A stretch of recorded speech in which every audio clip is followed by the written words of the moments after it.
Let's bring in Dan Crenshaw now, a member of the House Committee on Homeland Security, former Navy SEAL himself, served in Iraq and Afghanistan, now serving in real combat in Washington as well, which is also physical and also very, I guess you could call it trench warfare. First off, Congressman, are we safer with Soleimani dead? First of all, thanks for having me. And the answer is absolutely yes. Soleimani was responsible for the deaths of hundreds of Americans. He planned, executed attacks on Americans, gave IEDs to Shia militias in Iraq that are responsible for over 600 American deaths.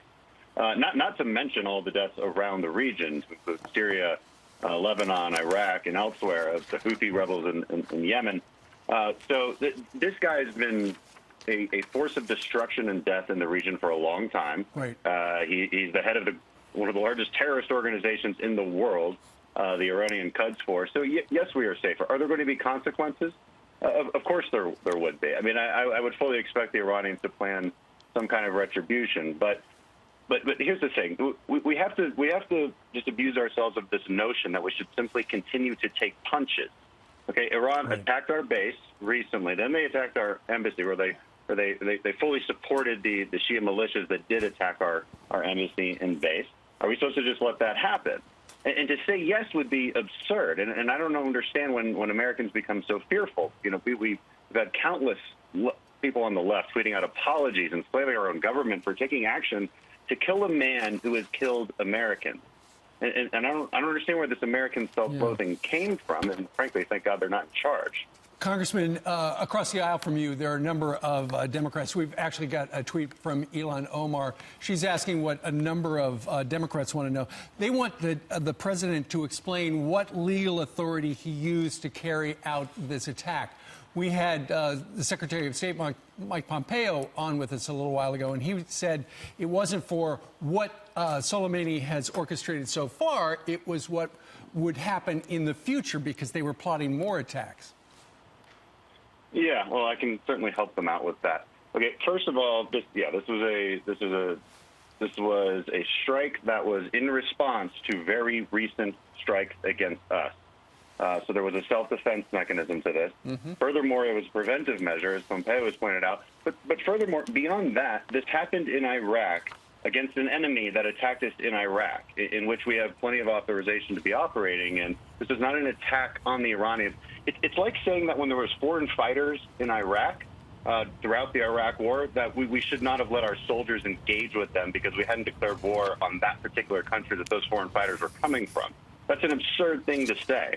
And these members of Congress know that, or maybe they don't know that, but I'm here to tell them that. And all this hand-wringing that they're doing certainly didn't occur during the Obama administration. I wish they would just leave the hypocrisy aside, leave the partisanship aside.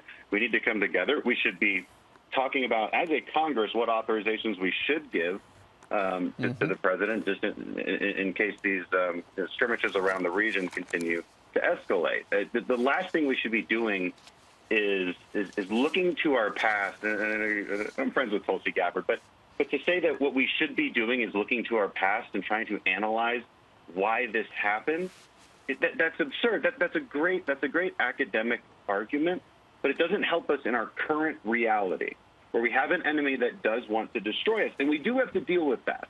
We can't look at historical textbooks to solve this problem. We have a choice between peace and war, and if we want peace, we can surrender to them right now.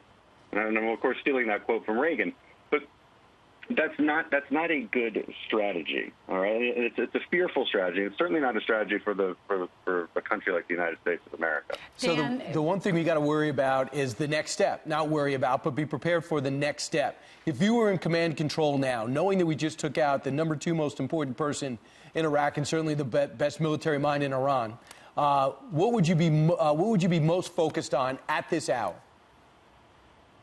Well, what we know the Iranians are very good at is surrogate warfare. I mean, this was what Soleimani did. Okay, he built surrogates throughout the region that could attack us on all fronts, and that's what we need to be prepared for. We should be bolstering defenses in our bases in Iraq, in Bahrain, and elsewhere, and helping our allies in Israel. That's what we should be doing in the short term. All right, Dan, thank you for your service. Good luck in Congress. Thank you for everything. We appreciate it. Thanks for weighing in on this.